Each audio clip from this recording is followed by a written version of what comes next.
ಕಡೆ ಜೋಳದ ರೊಟ್ಟಿ ಮಾಡ್ತಾರೆ, ಅದನ್ನು ಮಾಡ್ತೀನಿ. ಆದರೆ ಜೋಳದ ರೊಟ್ಟಿ ಮಾತ್ರ ಬಿಸಿ ಬಿಸಿದು ತಿನ್ನಬೇಕು. ಇವತ್ತು ರೊಟ್ಟಿ ಮಾಡೋಣ ಅಂತ ಅಂದ್ಕೊಂಡೆ, ಆದರೆ ರೊಟ್ಟಿ ಸ್ವಲ್ಪ ಲೇಟ್ ಆಗುತ್ತೆ. ವಿಡಿಯೋ ಮಾಡೋದಿದೆಯಲ್ಲ, ಎಷ್ಟು ದಿನ ಆಯಿತು ನನ್ನ ಫ್ರೆಂಡ್ ನನಗೆ ಗಿಫ್ಟ್ ಕೊಟ್ಟು ನಾನು ವಿಡಿಯೋನೇ ಮಾಡಿಲ್ಲ. ಟೈಮೇ ಸಿಗ್ತಾ ಇಲ್ಲ ರೀ, ಏನು ಮಾಡೋದು. ನನಗೆ ಬಿಸಿಯಾಗಿರೋದಂದರೆ ಭಾಳ ಇಷ್ಟ. ಸ್ವಲ್ಪ ಮಾತು ಕಡಿಮೆ, ಸ್ವಲ್ಪ ಆದಷ್ಟು ಮಾತು ಕಡಿಮೆ ಕೆಲಸ ಜಾಸ್ತಿ ಅಂತಾರಲ್ಲ, ಆ ಜಾತಿಯವಳು ನಾನು. ಹಿಟ್ಟು ಕಲಿಸ್ಕೊಂಡು ರೆಡಿ ಆಗಿದೆ. ಇದು ಫೈನಲ್ ಟಚಪ್ಪಿಗೆ ಒಂದು ಸ್ಪೂನು ಒಂದು ಸ್ವಲ್ಪ ಎಣ್ಣೆ ಹಾಕಿ ಫೈನಲ್ ಟಚ್ ಕೊಟ್ಬಿಡೋಣ. ಇದಕ್ಕೆ ರೆಡಿ ಆಗಿದೆ ಇದು ಹಿಟ್ಟು.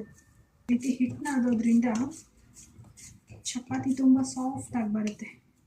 ಇದು ಇವಾಗ ರೆಡಿ ಆಯಿತು. ಈ ಲಿಡ್ನ ಕ್ಲೋಸ್ ಮಾಡಿ 10 ನಿಮಿಷ ಪಕ್ಕದಲ್ಲಿ ಎತ್ತಿಟ್ಬಿಡೋಣ. ರೈಸ್ನ 2 ಸತಿ ತೊಳ್ಕೊಂಡು ನೆನೆ ಹಾಕಿಟ್ಟಿದ್ದೀನಿ.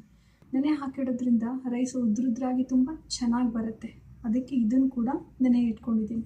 ನಮ್ಮ ಅಲಸಂದೆ ಕಾಳು ರೆಡಿಯಾಗಿದೆ. ನೋಡಿ ನೋಡಿ, ನಾನು ವಿಸಿಲ್ ತರಿಸಿಲ್ಲ, ಆದರೆ ಇದು ಮೆತ್ತಗಾಗಿದೆ. ಇವಾಗ ಇದನ್ನು ಹಾಕ್ಕೊಂಡ್ಮೇಲೆ ನೀಟಾಗಿ ಕಲಿಸ್ಕೊಳ್ಳೋಣ. ಕರೆಕ್ಟಾಗಿ ಬೆಂದಿದೆ. ಇದಕ್ಕೆ ಇನ್ನೊಂದು 2 ಐಟಮ್ಸ್ನ ಆ್ಯಡ್ ಮಾಡೋಣ.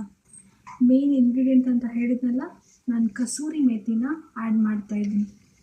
This is the most secret ingredient in my today's curry. ಒಂಚೂರು ಉಪ್ಪು ಹಾಕೋಣ. ನಾವು ಇನ್ನೂ ತನಕ ಉಪ್ಪೇ ಆ್ಯಡ್ ಮಾಡಿಲ್ಲ. ಉಪ್ಪು ನಾನು ನೋಡ್ಕೊಂಡು ಹಾಕಬೇಕಪ್ಪ, ನನ್ನ ಕೈ ಅಂತೂ ಉಪ್ಪಿನ ಕೈ. ಆಮೇಲೆ ಇನ್ನೊಂದು ಸೀಕ್ರೆಟ್ ಇಂಗ್ರೀಡಿಯೆಂಟ್, ಇದನ್ನು ನಮ್ಮ ಕಡೆ ನಾವು ಗುರಳ್ ಪುಡಿ ಅಂತೀವಿ. ಬ್ಯಾಂಗ್ಳೂರ್ ಸೈಡ್ ಇದನ್ನು ಉಚ್ಚಳಿ ಪುಡಿ ಅಂತಾರೆ. ಇದನ್ನು ಕೂಡ 1 ಸ್ಪೂನಷ್ಟು ಹಾಕೋಣ. ಇದ್ರ ಟೇಸ್ಟು ತುಂಬ ಚೆನ್ನಾಗಿ ಬರುತ್ತೆ.